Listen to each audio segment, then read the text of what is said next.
Sí, mira, en realidad yo quería hacer un disco con un referente de la música, así del rock, Ujú. me mencionaron a mí, que era un productor que se llama Alejandro Vázquez, que era el productor de Carajo, La Vela Puerca. Sí. Y bueno, tenía solo la letra de las canciones. Y cuando le propongo hacer el trabajo, empezamos a darle una forma como conceptual. Y yo empiezo como a escribir esa historia, solo para el concepto del disco. Y bueno, me di cuenta que tenía un montón de cosas para decir. Y terminé haciendo como 7 capítulos de una historia que están contadas un poco así como en una narrativa literaria, tipo poética, bueno, a varios lugares, y con mucha metáfora. Y bueno, la llevé al estudio para poder presentársela ahí a los productores. Y quedó el libro hecho en una fotocopia. Y bueno, ahí trabajé con una ilustradora que está viviendo en Brasil, Agostina, y bueno, ella le dio las ilustraciones y ahí quedó el libro. Entonces, con el libro hicimos el disco, son las 7 canciones que cuentan la misma historia de un personaje que se llama Nerisset y bueno, atraviesa por distintas dificultades y obstáculos. Y cuando teníamos todo listo, tuvimos que pensar en el audiovisual y bueno, Claro. ahí un formato como más de cortometraje y quedaron los 7 capitulitos del cortometraje, que es la historia contada en YouTube con un audiovisual. Para el laburo que hago, por ahí tomarse tanto tiempo para volver a aparecer es como contraproducente, porque se pierde un poco la continuidad. Y es todo tan rápido y tan efímero que no todas las opiniones eran a favor siempre, ¿no? Porque, bueno, podemos hacer algo en otro formato, con otro tiempo, inclusive con otro tiempo visual. Después, si ves el cortometraje, tiene tiempos más del cine que de un reel o de un videoclip, viste, que tiene más flash, imagen. Esto tiene un tiempo mucho más lento, más contado, está narrado, yo soy actor también, así que interpreté el personaje. Y bueno, es como bien 100% artístico, ¿viste? Y me llevó, sí, un año. Llevó un año hasta. Y bueno, un parate, digamos, a la hora de hacer noticia o de mostrar, ¿viste? Que uno está en actividad. Ujú. Pero bueno, la pena porque hicimos muchas cosas en ese tiempo de silencio, se trabajó mucho y se logró una obra hermosa que está ahí compuesta por 3 partes. Lo terminé y lo pude lanzar, o sea, era un sueño, ¿viste? Y se materializó, lo logramos, teníamos el libro en la mano, está el video en YouTube, está el disco ya lanzado en Spotify y en realidad como que no pasó nada, o sea, como que empezamos a trabajar ahora con esto de poder hacerlo a las personas, difundirlo y salir a tocar, a presentar esto en vivo. Entonces como que estamos empezando en realidad. Sí, fue una idea progresiva, en realidad. Todo partió de la música. Y resulta que la decisión final fue con el audiovisual, ¿viste? Porque entramos ahí en una duda existencial que era, estoy como enamorado del disco. Trabajó gente que para mí fue muy importante durante mi adolescencia. Uno de los productores fue también Marcelo Corbalán, que es el bajista de Arde la Sangre, de Carajo. Para mí Corbata es un referente, como un ídolo, ¿viste? Y que haya participado en el disco, en todo el proceso, que haya estado conmigo grabándolo, fuerte para mí, como historia. Y bueno, uno de los bajos del tema 3 lo grabó Guillermo Badalá. O sea, hubo un par de personajes hermosos. Andy Villanova, que era el batero de Carajo, que era el batero de Duki. Entonces tenía todo ese material.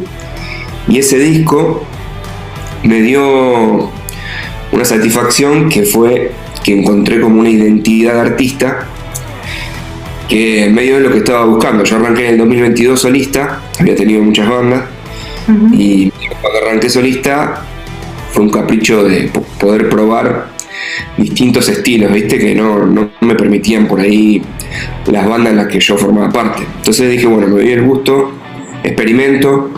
Y cuando llegué a este disco, en el 2024, empecé a grabar, encontré como mi lugar, que era el rock, mezclado con fusiones que tiene, hay tango, hay un poco de folclore, hay mucho rap, hip hop, que era lo que me pasaba a mí un poco en los 90, cuando mirábamos MTV, y bueno, esas cosas, ¿no?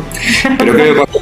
El disco que sonaba hermoso, y la verdad que era, para mí era un material muy valioso, y tenía esta encrucijada de cómo lo subíamos a las plataformas en las que se escucha la música y se consume este tipo de cosas que hacemos los artistas, ¿viste? Entonces digo, bueno, había Visualizer, ya había probado eso, había probado portada de disco, habíamos pasado por muchas cosas, y acá estábamos contando una historia, y bueno, fue como una apuesta poder representarlo y intentar que sea ese formato de cortometraje.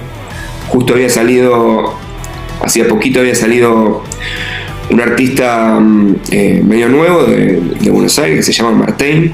Había hecho una cosa así, conceptual, tipo una peli, y bueno, la verdad que me influenció, y dije, ¿por qué no? Y ahí, bueno, fuimos con toda, y la verdad que sí, al final trabajó un montón de gente en los tres formatos, la verdad que sí. Solo que la gente se sume, sino que lo que me pasó a mí es que entendieron lo que me estaba pasando un poco en mi cabeza, y la verdad que la predisposición también, ¿viste?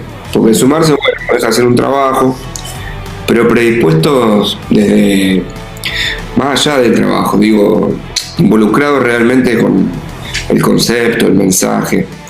Y la verdad que me mató, me sorprendió. Fue un trabajo colectivo hermoso, la verdad.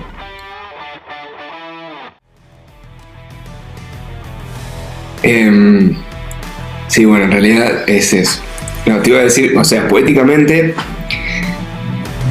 sí, en realidad pasó eso. Mi esposa es comunicadora, ella trabaja conmigo, y bueno, siempre me ayuda, ¿viste? Con estas cuestiones de cómo comunicar el arte y eso, ¿no? Entonces, estábamos en un asunto que era, yo pasaba, como soy actor y eso, pasaba por muchos personajes durante muchos singles que fui sacando solista, y la verdad que era medio un lío entender el concepto, ¿viste?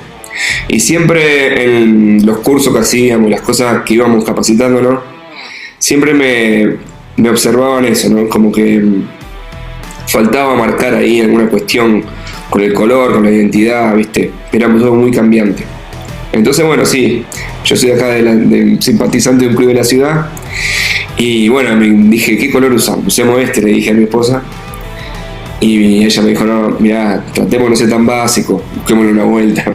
Entonces me pasó eso, y dije, bueno, a la historia le quedaba bien esta cuestión que pasa con el Bordeaux, que es que el rojo, que era como el color puro, cuando le ingresaba tipo un afluente negro, se oscurecía el color original, no se formaba un color nuevo.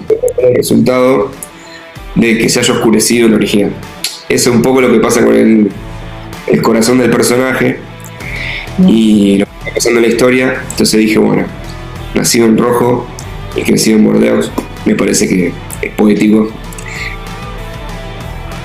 Siempre pensé hacer algo así, ¿no? Yo escribo y también, bueno, soy actor y lo disfruto y me gusta como investigar el personaje, ¿viste? Y tratar de vivirlo, de ponerme ahí en su rol, ¿viste? A ver qué siente, cómo presenta.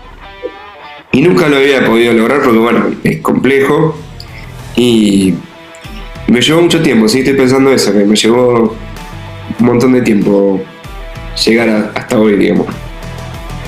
El nombre artístico es Castro, que es mi apellido.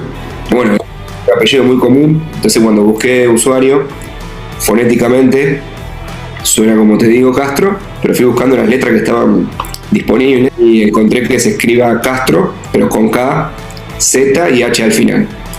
Entonces, bueno, de esa manera, @Castro, estoy en Instagram y en TikTok, que tengo ahí como el día a día y las historias que voy contando un montón, cómo se hizo tal cosa. porque están buenos para chusmear. Están todos los backstage y todas las cositas que... Y en los canales más oficiales como YouTube y Spotify, también de la misma manera, es Castro. Así que bueno, esos son los lugares donde estamos.